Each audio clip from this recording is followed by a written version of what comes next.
दिल्ली में सर्दी के साथ साथ प्रदूषण एक बड़ी समस्या है और इसी के लिए दिल्ली सरकार ने 15 सूत्री विंटर एक्शन प्लान लागू किया हुआ है। लेकिन बड़ी चुनौती यही है कि इसके एक एक बिंदु को लागू करना। ऐसे में औद्योगिक प्रदूषण भी एक बड़ी समस्या है। उसको लेकर दिल्ली के पर्यावरण मंत्री गोपाल राय हमारे साथ हैं और इसको लेकर बैठक भी की। क्या बड़े फैसले लिए गए? देखिए, दिल्ली में जो सर्दियों में प्रदूषण बढ़ता है उसको नियंत्रित करने के लिए दिल्ली के मुख्यमंत्री माननीय अरविंद केजरीवाल जी ने 15 सूत्री विंटर एक्शन प्लान घोषित किया था। उसको कैसे इम्प्लीमेंट किया जाए उसको लेकर के सरकार सक्रियता के साथ काम कर रही है। दिल्ली में पराली को गलाने के लिए बायोडिकम्पोजर के छिड़काव का काम शुरू हो चुका है। दिल्ली में 7 तारीख से एंटी डस्ट कैंपेन सभी विभाग मिलकर के कर रहे हैं। दिल्ली में जो पटाखों का प्रतिबंध है उसका नोटिफिकेशन जारी हो चुका है। दिल्ली के अंदर जो वाहनों का पोल्यूशन होता है उसके लिए पीयूसी चेक करने का अभियान चल रहा है। दिल्ली में सेकेंड फेज का वृक्षारोपण अभियान शुरू किया जा चुका है।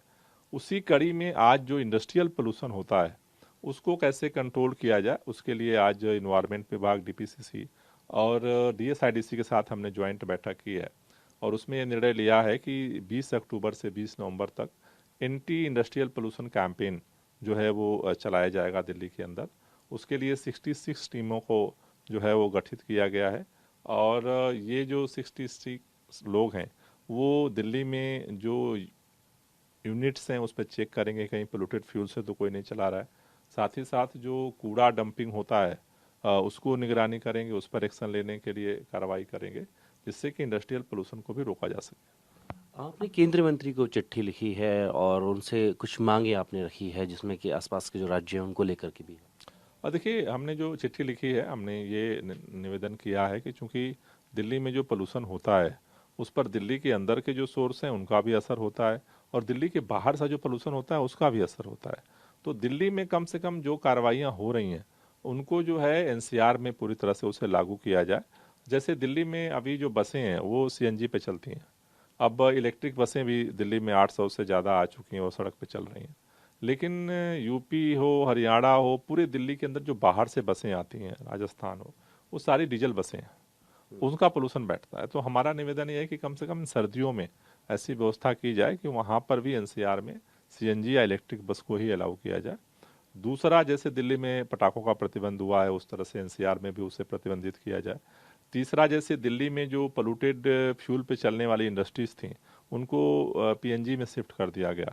एनसीआर में भी इसको जो है लागू किया जाए। दिल्ली में जैसे 24/7 बिजली दे करके जो है जो जनरेटर का जो धुआं था उससे रोका गया है। उसी तरह से एनसीआर में पता चला कई ऐसी तो सोसाइटियां जहाँ बिजली है ही नहीं, वो 24 घंटे जनरेटर सेट से ही चलती हैं, तो उस पर भी उसको नियंत्रित किया जाए। दिल्ली में बहुत सारे जो ट्रक्स हैं, गाड़ियां हैं, दिल्ली से होके गुजरती हैं जिनका दिल्ली में कोई काम नहीं होता है। इसके लिए केंद्र सरकार ने ही जो है ईस्टर्नल और वेस्टर्नल पेरिफेरियल बनाया। हमारा निवेदन ये है कि उनको वहीं से ही डाइवर्ट कर दिया जाए।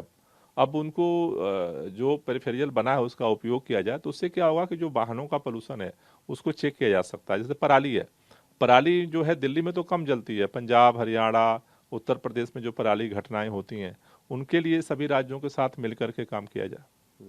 बीजेपी आप पे आरोप लगाती है कि आप जो है इसको लेके भी राजनीति कर रहे हैं, प्रदूषण को लेकर के।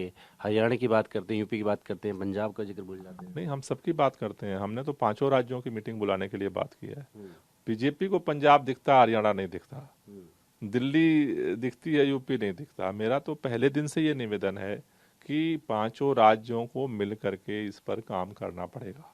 दिल्ली के जो अंदर का प्रदूषण है उस पर काम हम कर रहे हैं। हम चाहते हैं कि इसी तरह से सभी राज्यों में काम हो। युद्ध जो आपने छेड़ा हुआ है प्रदूषण के विरुद्ध, उसमें आप एक कारगर हथियार बताते हैं कि जो रेड लाइट पे व्हीकल पोल्यूशन जो होता है, तो पिछली बार तो देखा गया था परमिशन के चक्कर में अटक गया था। इस बार भी क्या रेड लाइट ऑन, गाड़ी ऑफ वाला चलाएंगे, किसी और रूप में चलाएंगे, उसको लेकर क्या? अभी उसको लेकर के आगे बैठक करेंगे और फिर उस पर निर्णय लेंगे, फिर आपको सूचित करेंगे। इस बीच जनता से कुछ अपील करेंगे आप? नहीं, जनता से तो एक ही हमारा कहना है कि देखो, दिल्ली में जो प्रदूषण है हमें अपने हिस्से के प्रदूषण को रोकने के लिए प्रयास करना है जिससे कि हमारी जो हवा है और बेहतर हो सके। बात करने शुक्रिया। तो दिल्ली सरकार ने इस मसले पर जो है मीटिंग करी है और साफ तौर पर यही कहना है कि जो 15 बिंदु हैं इस पर काम करना है और साथ ही साथ केंद्रीय मंत्री को चिट्ठी लिखी और कहा है कि दिल्ली का जो अपना प्रदूषण है वो केवल 31% है, यानी कि बाकी जो 69% है वो अन्य कारकों से होता है। ऐसे में जो दिल्ली में कदम उठाए जा रहे हैं वो आसपास के राज्यों में भी उठे ताकि दिल्ली प्रदूषण मुक्त रहे। अपनी वीडियो सहयोगी खुर्शीद के साथ जितिन भाटी में भारतवर्ष, दिल्ली।